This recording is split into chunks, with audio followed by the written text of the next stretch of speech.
I don't talk about Ward 6. None of us do. Not anymore. Hospitals have their fair share of ghost stories, but this one isn't just a story. It's something I lived through, something that still creeps into my dreams, something that makes me dread the silence of an empty hallway. I've been a night shift nurse for 17 years, and I've seen things that could rattle even the most seasoned of us. But what happened in Ward 6? That changed everything. Ward 6 was shut down 3 years ago. They blamed it on budget cuts, but we knew better. It happened after Mr. Avery died. He was supposed to be discharged. His vitals were stable, his chart clear. There was no reason for going to cardiac arrest at 3:15 a.m. But he did. And when the code team arrived, something was wrong. His eyes were open, staring at the ceiling, mouth slightly ajar as if frozen mid-scream. The monitor still beeped, showing a flat line, but his body wasn't cold.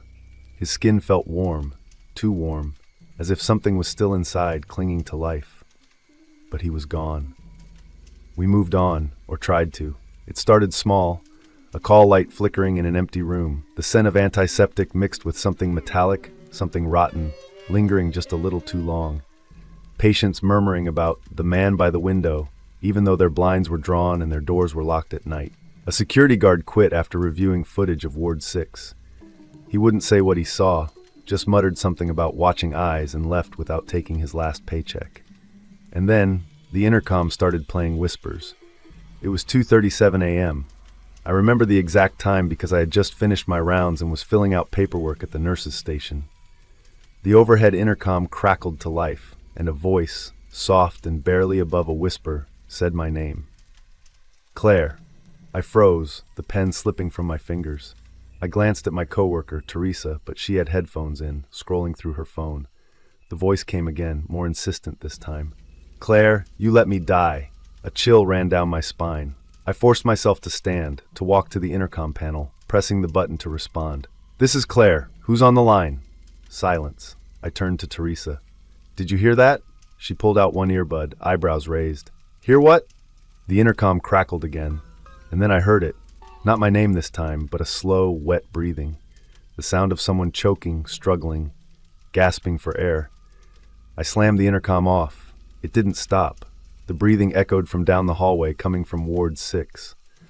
The doors had been locked for months, but I swear I saw a shadow move behind the frosted glass panel. A long, distorted figure, shifting unnaturally. I backed away, my hands shaking. That was the night I checked the security footage, and that was the night I wished I hadn't. At 3:15 a.m., the exact time of Mr. Avery's death, the cameras in Ward 6 flickered. The feed turned to static before stabilizing, showing something impossible. The bed in room 612, the very bed Mr. Avery had died in, was occupied. The sheets shifted as if something unseen was moving beneath them. And then the figure sat up. I couldn't see a face, only the shape of a man, hunched and unnatural, tilting its head in jerky, unnatural motions. The monitor beside the bed blinked to life, reading a steady pulse of 72 BPM. But there was no one there. Then the figure turned, facing the camera, and it smiled. I yanked the plug from the monitor, my heart pounding in my ears. Teresa rushed in, asking what was wrong, but I couldn't speak. I just pointed at the screen, but it was gone. The bed was empty. The sheets were still. I put in my transfer request the next day. They shut down Ward 6 a week later. But sometimes late at night, when I pass that hallway, I still hear it. The slow, wet breathing, the intercom crackling to life, the whisper of my name drifting through the silence. And sometimes, just sometimes, I see a figure at the end of the hall, watching me. I don't talk about Ward 6. None of us do. And now, a huge thank you to all my amazing viewers for joining me in these bone-chilling stories. If you're new here and enjoyed getting chills down your spine, smash that like button and subscribe to venture deeper into the shadows with us. Each like fuels the darkness, bringing more chilling, haunting stories to light. Now, steady your nerves as we cruise into our next horrifying story.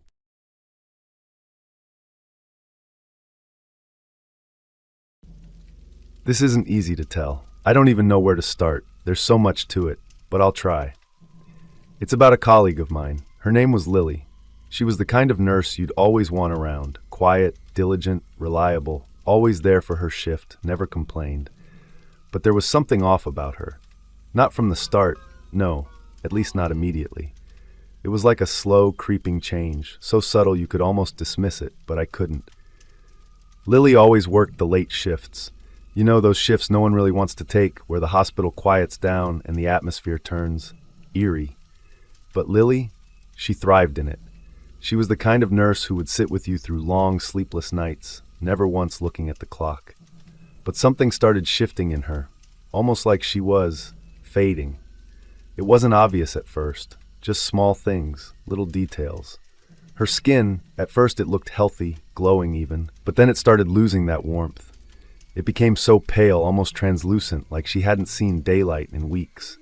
Her eyes, too, they weren't the same, darker, almost hollow. It was subtle, but once I noticed it, I couldn't ignore it. She didn't talk much either, not like she used to. She'd stare off, her eyes vacant, and when she did speak, her voice had this strange, almost distant quality to it. It was like she wasn't really there. I remember one night in particular. It was around 2 a.m., the hallway lights flickering in their usual half-hearted attempt at brightness. Lily had just finished her rounds, and I noticed something different about her.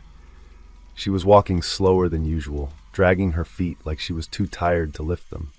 She didn't respond when I asked if she was okay, just gave me this vacant smile, like it wasn't really her smiling at all.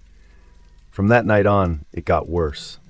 I don't know how to explain it, but I began feeling uneasy around her, like she was slipping further away from the world she once knew.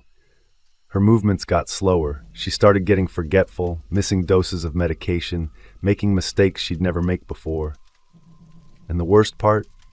She started coming in earlier, staying later. It was like she was becoming more and more obsessed with the night shifts. She seemed to need them, as though she couldn't let them go. Then one night, something strange happened. Lily began visiting the basement. Now, if you've been around this hospital long enough, you know the basement is a place no one really talks about. There are old rooms down there, rooms that haven't been used in decades, dark corners that are usually locked or sealed off. No one really knows what's down there, but rumors always circulated. Some said it was a storage area for old equipment. Others whispered about things, worse than that. Things that happened long before we ever worked there. Lily, though, she started going down there every night. At first, I didn't think much of it. Maybe she was just trying to get away from the pressure of the wards. But after a while, I couldn't shake the feeling that something was wrong. She'd slip away just as the night shift was winding down, quietly disappearing down those cold, dark stairs. No one knew what she was doing, but I couldn't ignore the look in her eyes when she came back up. It was like something had changed in her. She was more distant, more detached, her behavior even stranger. I asked her once why she was going down there, and she just smiled at me, this empty, almost eerie smile. "It's peaceful," she said. "It's where I find the truth." That was all she said, and she wouldn't talk about it again. But after that, it felt like she was a different person, like whatever she was encountering down there was pulling her in. I don't think she ever came back the same. Then, one night, Lily just vanished. I don't know how else to describe it. One moment she was there, and the next she was gone. Just gone. There were no signs of a struggle, no indication that anything was wrong. Her locker was empty the next morning. Her personal items? Gone. The uniform she always wore? Still hung in the back of the closet where she left it. It was like she'd just walked out and never came back. No one heard her leave, and no one saw her. It was like she had simply disappeared into thin air. At first, I thought maybe she just needed a break. Maybe she was tired, or maybe she just wanted to disappear for a while. But deep down, something told me that wasn't it. I'm telling you this because after she left, it didn't feel like she really left.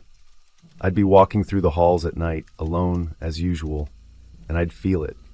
The same feeling I got when she was around. That sensation, the hair standing on the back of your neck, like someone was right behind you. It was subtle, like a shift in the air, and for a long time I told myself it was just my imagination. But then things started happening. I started hearing things. Small noises at first, footsteps, soft, measured steps, like someone walking down the corridor in those old heavy nurses' shoes, the ones we used to wear before the hospital updated the uniforms. I would turn around expecting to see Lily, but there would be no one there. I wasn't the only one who noticed it either. Some of the other nurses heard it too. Late at night, they'd mention it in passing, the sound of soft footsteps echoing down the hall, the creak of a door slowly opening. But the worst part? It was always followed by this sound, a lullaby. It wasn't the kind of lullaby you'd hear on a children's show. No, it was old-fashioned, haunting. You could feel it in your bones, a soft, whispering melody that would drift through the air, lingering in your mind long after it had faded. It wasn't just my mind playing tricks on me. I could tell because it was Lily's lullaby. I had heard it before, a lullaby she would hum under her breath when she thought no one was listening. It was her lullaby. That was when I started to lose it. There were nights when I'd be sitting at the nurse's station alone, the silence pressing in on me, when I would feel it, the presence. I'd feel her there, standing just behind me, watching. I'd turn around quickly, expecting to see her, but no one would be there. It was like she was always just out of reach, standing there in that old-fashioned uniform, her dark eyes staring straight through me. It wasn't just me anymore. Nurses would talk about it in hushed voices. They'd joke about her ghost haunting the halls, but I could tell they were scared too. And as much as we tried to pretend everything was fine, we all knew something was wrong. I'm not sure what happened to Lily. Maybe she was never meant to leave the hospital. Maybe she chose to stay, for some reason we'll never understand. But I know one thing for sure. Sometimes, in the dead of night, when everything is quiet and still, I feel her, just out of sight, just behind me. And I know, she's still there. And maybe she always will be. But I'm convinced it has something to do with the basement. Whatever she found down there, whatever she saw, it changed her. And I think maybe it's calling her back, calling her to stay, forever.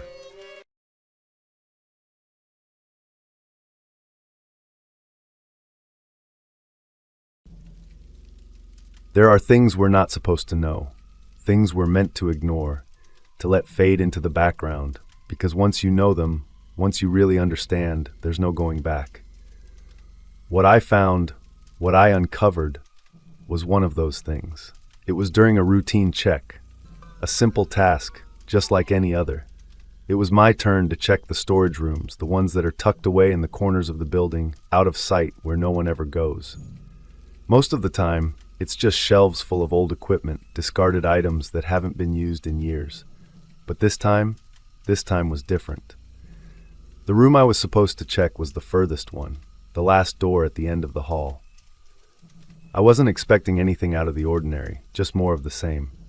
But as I approached, I noticed something strange.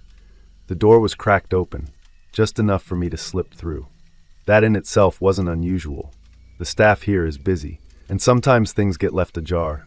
But for some reason I felt a pull, a strange, almost magnetic force that made me hesitate for a second before pushing the door fully open.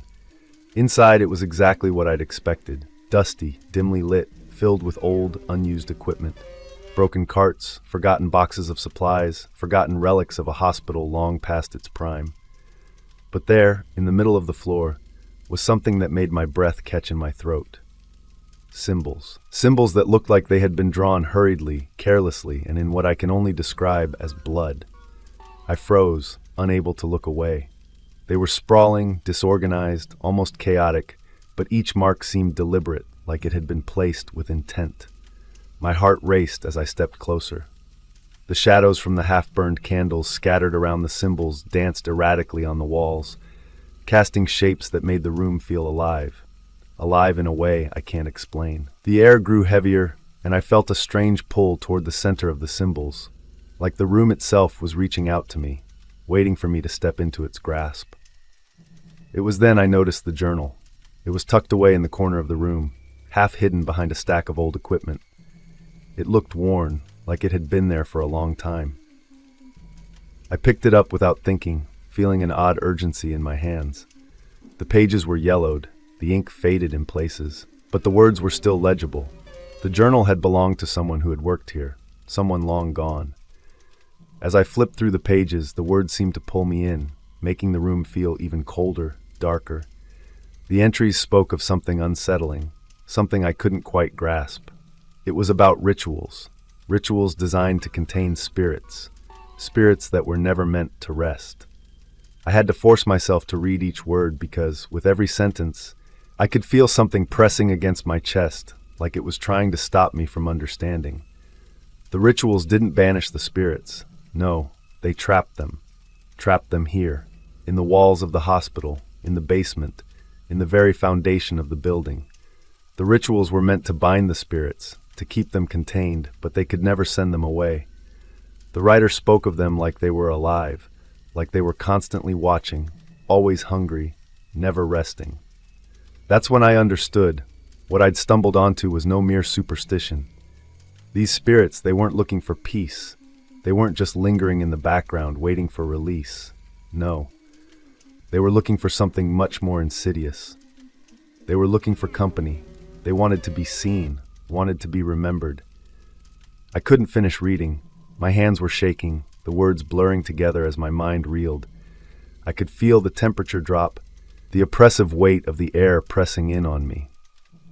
I don't know what came over me, but I had to get out of there. I dropped the journal, not even caring where it fell, and stumbled backward toward the door.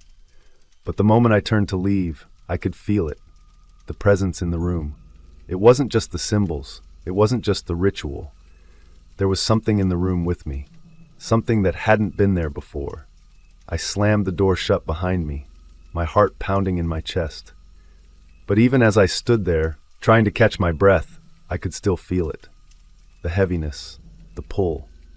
I knew I couldn't stay in that room any longer, but I couldn't shake the feeling that it had already marked me in some way. That whatever was inside the walls, inside the basement, had already begun to follow me. In the days that followed, things started to happen. Small things at first, the flickering of the lights, the sound of doors creaking open in the dead of night when no one was around. The whispers, always just out of earshot, always seeming to call my name. And then the dreams started. At first they were vague, disconnected, nothing more than fragments. But over time they became clearer. The symbols, the basement, the rituals. But the most terrifying part of the dreams wasn't what I saw, it was what I felt. There was always something behind me, breathing down my neck, a presence just out of sight, just beyond reach. I would wake up in cold sweats, my heart racing, and it would take everything in me to convince myself it was just a dream. But it wasn't just in my sleep. It was happening when I was awake too.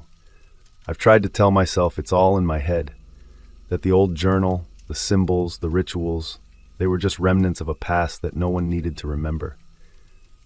But deep down, I know that's not true. Whatever was trapped in that basement, whatever was contained by those rituals, is still here. It's still waiting. I don't know how much longer I can ignore it, how much longer I can pretend I'm not being drawn into it. But I'll tell you one thing. If you ever come across a room like that, a room that pulls you in, don't go. Don't even look. Because once you do, once you step into that room and feel that pull, it's only a matter of time before you realize that the dead aren't really dead, and they'll never stop looking for company.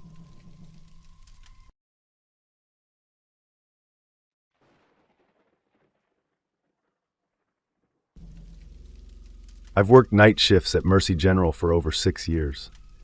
The hospital's fluorescent lit halls and steady hum of ventilators have become a second home to me, though not necessarily a comforting one. I've seen plenty of things in my time. Patients talking to people who weren't there, heart monitors flatlining only for the patient to suddenly gasp for breath, but nothing ever stuck with me quite like that night.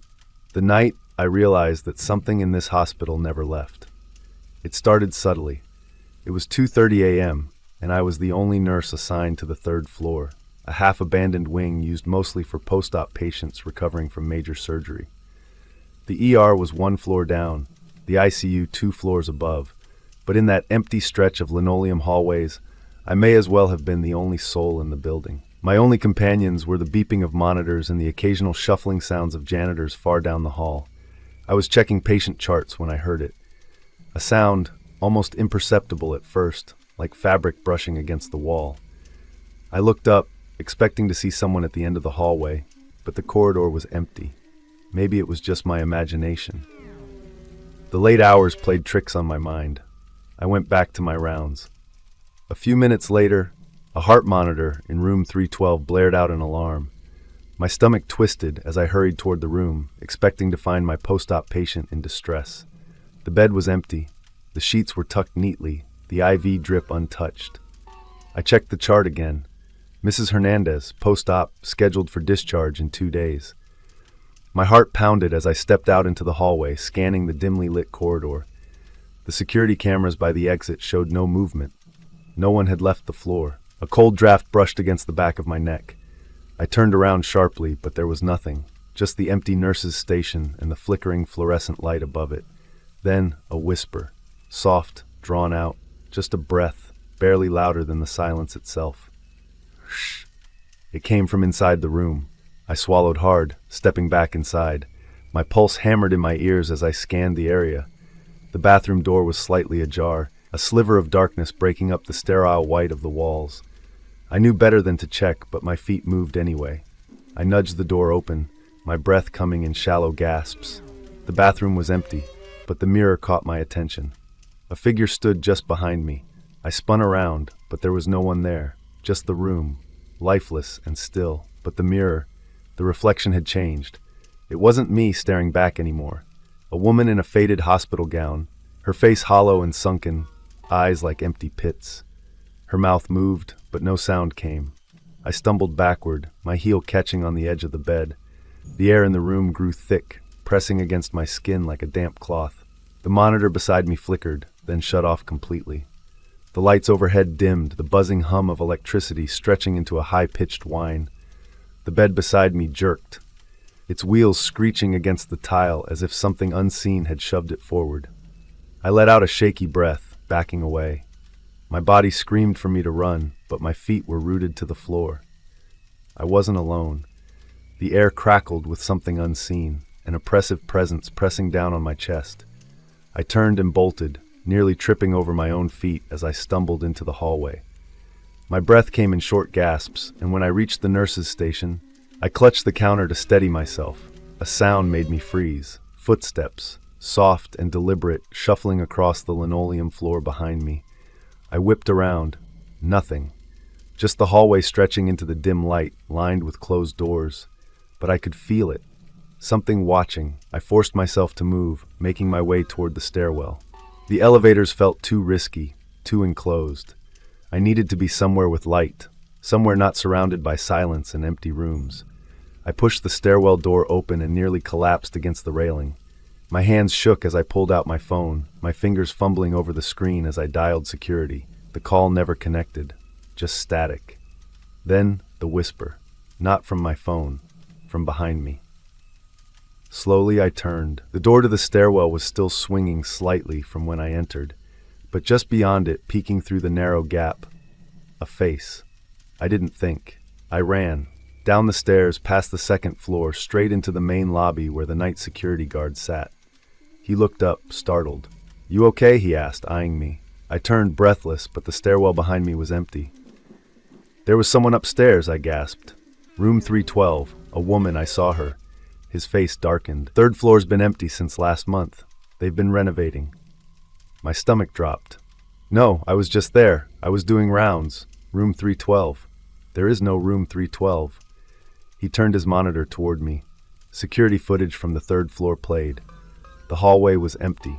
No sign of me running, no open doors. The footage showed the nurse's station, my papers scattered on the desk, but I wasn't in the chair where I had been sitting minutes ago. The feed jumped, static flaring for a moment. When it cleared, a single frame stood out, a woman in a hospital gown standing at the end of the hall, watching.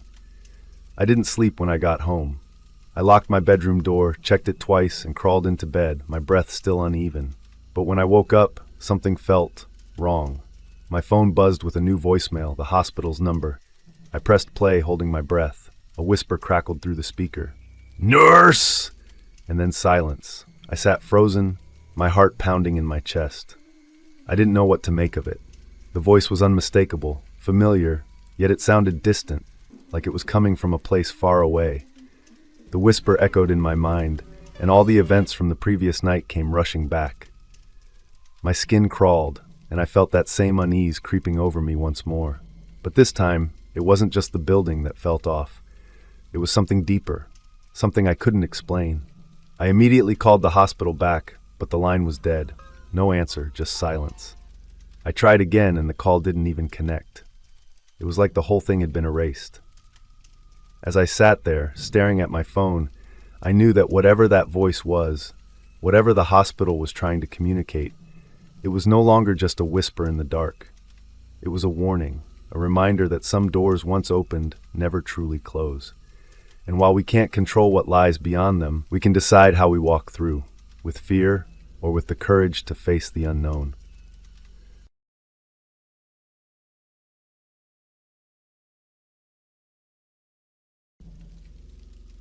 Before I started my studies here in California, I took on a few odd jobs to pay the bills. One of them was working as a night porter in a local hospital. It wasn't glamorous by any means, but the pay was steady, and the quiet nights gave me time to focus on my future. The hospital was large and always bustling during the day, but at night, it slowed down. The only patients were the ones who needed constant care or were too sick to leave. Most of the time, the shift was uneventful, just checking in on patients, making sure their needs were met, and making rounds. I'd heard the rumors about the old wing, the part of the hospital that had been closed off for years. It wasn't talked about much, but every once in a while someone would whisper about it. They'd say it was shut down due to structural issues, that it wasn't safe anymore. But there was always something in their eyes that suggested there was more to the story. One night, I was assigned to transport some equipment to the old wing. The storage room I needed was just past the locked doors of that wing, and I had to pass through the long, dimly lit corridor to get there.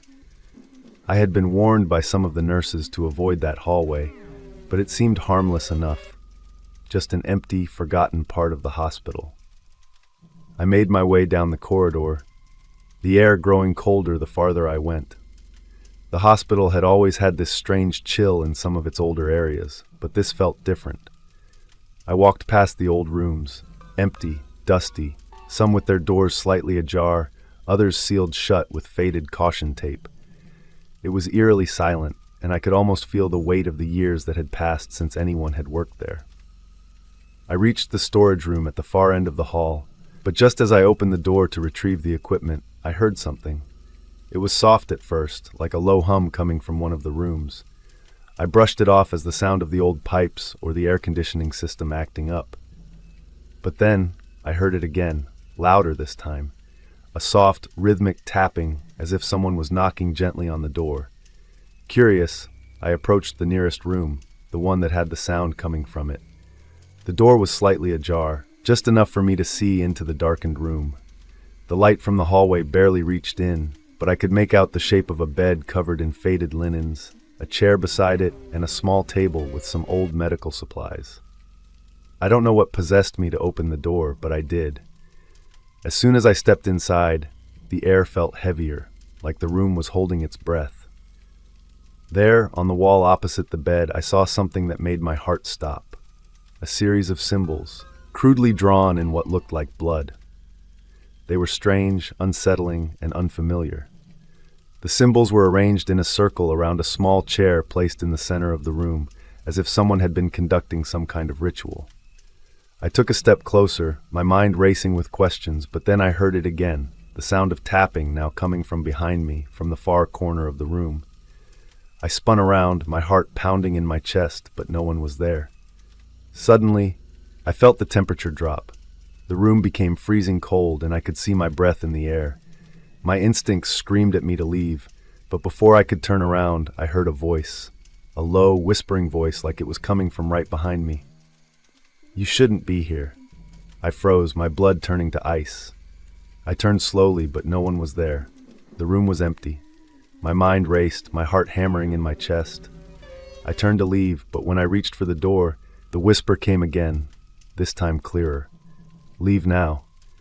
I didn't need any more encouragement. I bolted from the room, my hands trembling as I tried to regain control of my breathing. I rushed back to the storage room to grab the equipment and leave the old wing. But when I turned back to the hallway, something was wrong. The hallway was no longer quiet. The tapping had returned. It was coming from everywhere. Each room I passed seemed to have a sound coming from it, as if someone or something was following me, knocking on the doors, calling me. I couldn't understand it. I tried to hurry down the hallway, but the more I moved, the more intense the sound became. It was like I was being surrounded by it, suffocated by it. The walls seemed to close in on me as I hurried toward the exit. Finally, I reached the elevator. I pressed the button, my hands shaking. The doors opened and I stepped inside, feeling a brief sense of relief. But just as the doors were about to close, I heard it again, a whisper, barely audible but unmistakable. "Don't leave yet." The doors slammed shut. I pressed the button for the main floor and took a deep breath, trying to calm my nerves. The elevator lurched, and as I looked at the reflection in the doors, I saw something that made my stomach churn. A figure standing at the end of the hall, watching me. I didn't look back. When the elevator reached the main floor, I rushed out, nearly stumbling as I left the building. It wasn't until I was outside, breathing in the cool night air, that I felt like I could finally relax. But even as I walked away, I couldn't shake the feeling that something was still following me. Something that hadn't let me leave that hallway. I couldn't explain it. There were no signs of anyone else being in that hallway. No other voices, no knocks, just the eerie silence and the haunting presence that seemed to cling to the walls. I've never been back to that part of the hospital. The doors to the old wing were locked again the next day, and I've never dared to ask anyone about it. But every time I pass that hallway now, I can't help but feel like something or someone is waiting for me just beyond the door.